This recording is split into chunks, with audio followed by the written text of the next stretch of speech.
unusual evaporation patterns, all kinds of things began to strike me, and also I began to connect it up with that when these jets had shown up here, within a short period of time, we began to see tree decline, and we began to see other plant and health problems from shrubs and bushes and trees. So I began to look at this from the perspective of what was going on.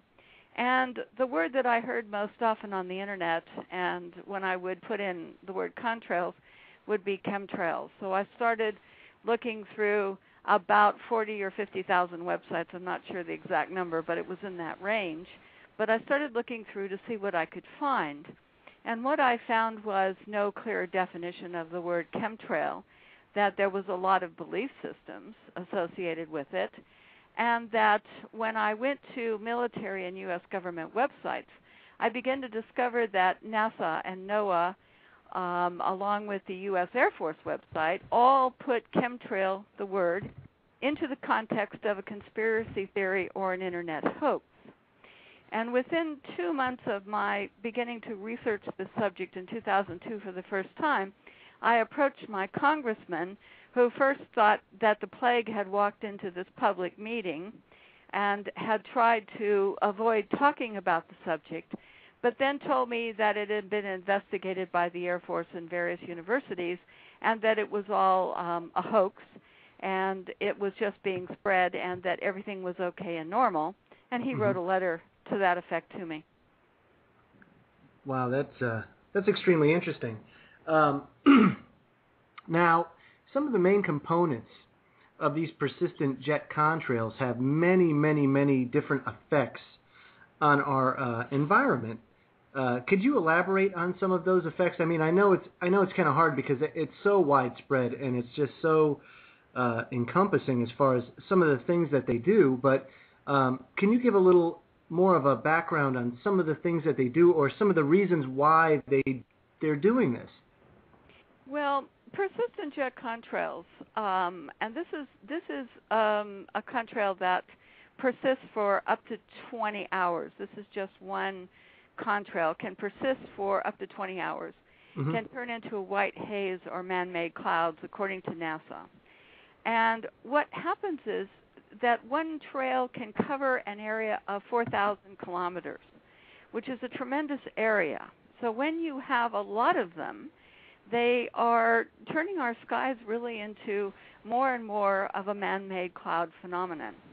And what happens with this is that NASA has been very Stanford University studies, the research that I'm doing through looking through university records and government documents have all said that jet contrails contain several things. One, the jets in their combustion process create water vapor, which is a greenhouse gas, which is responsible for a lot of the global warming that people talk about atmospherically, because the man-made clouds then hold the heat. And they know that rising temperatures at night and during the day can be associated with this heat trap. And Stanford studies right now do go to say that almost 20% of the heating over the Arctic and Alaska is due to aviation-related man-made cloud formations and this water vapor. The second thing is that these white plumes are filled with jet fuel emissions, which are more highly toxic than what comes out of your tailpipe.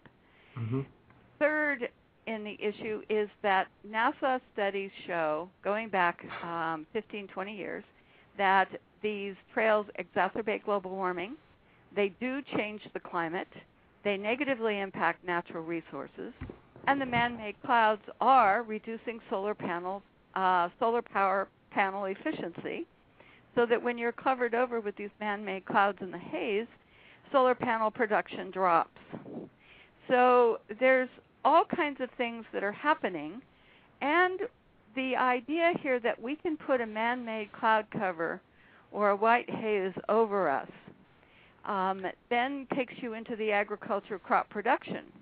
And when you have this type of cloud cover, you don't have direct sunlight reaching the earth. Therefore, you can have, the ultimate effect is that you can have a lack of photosynthesis, which means that you won't have crop production.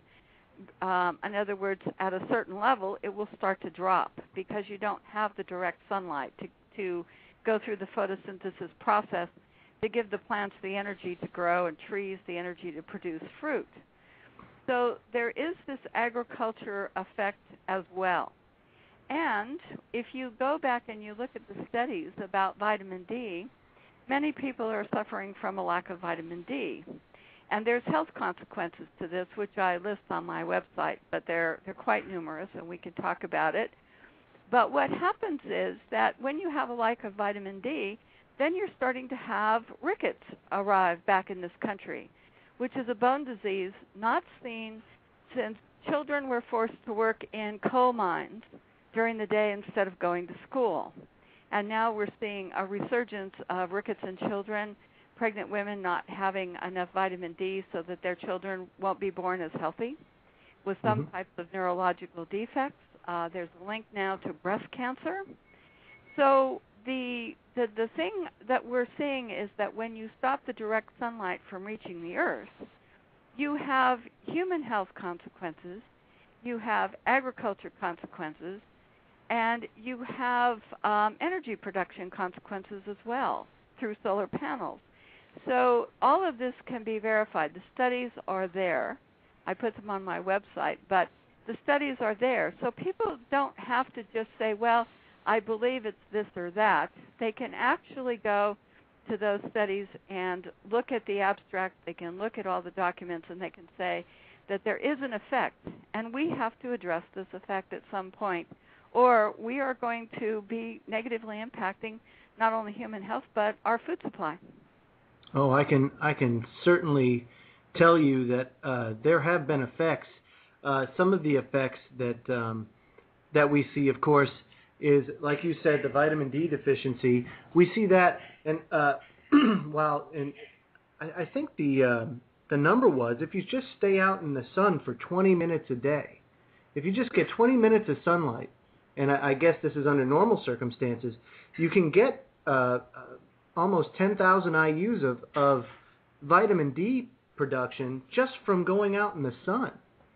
And I guess what concerns me about that, you think about it these days, going out in the sun, and then you think about just how strong the sun is these days. Do you think that persistent contrails have any effect on our atmosphere and how our atmosphere protects us from UV? Well, yes. We're doing so many atmospheric experiments, not only with the jet, but with rockets. We are doing multiple testing. We're putting toxic chemicals up on rockets. We have various projects ongoing. All of it has the potential to damage the fragile atmosphere around us. Mm-hmm. Once you do that, harmful UV radiation or infrared radiation can come down and hit the Earth, and it could make us less safe than we were before, and we can be exposed to more harmful UV radiation, which we believe is the case because in 2002, the EPA used to record UV radiation around the world and in the United States, and the high was 11. And if you had an 11 reading of UV radiation, skin damage could occur in 10 to 15 minutes. Well, that was the high. And then at some point in 2000, around 2000, they began to discover that the high had gone up into the 15 range, 16 range. And they were seeing these extremely high readings. And they were also noting that the sun, instead of feeling like on a normal day of, say, 75 degrees, you could stay out in the sun and it felt comfortable. But now, at times, especially when they're doing atmospheric experiments, we're seeing that when the sun hits your skin, it feels like it's almost twice the temperature. It's so hot from the infrared, the feeling of the heat from the infrared, that people think it's really hotter than it is, and that they can't stand to stay out in the sun because the sun's rays, when it hits them, are so intense, and it almost feels like you're cooking. Mm-hmm. So government documents are showing, and EPA documents are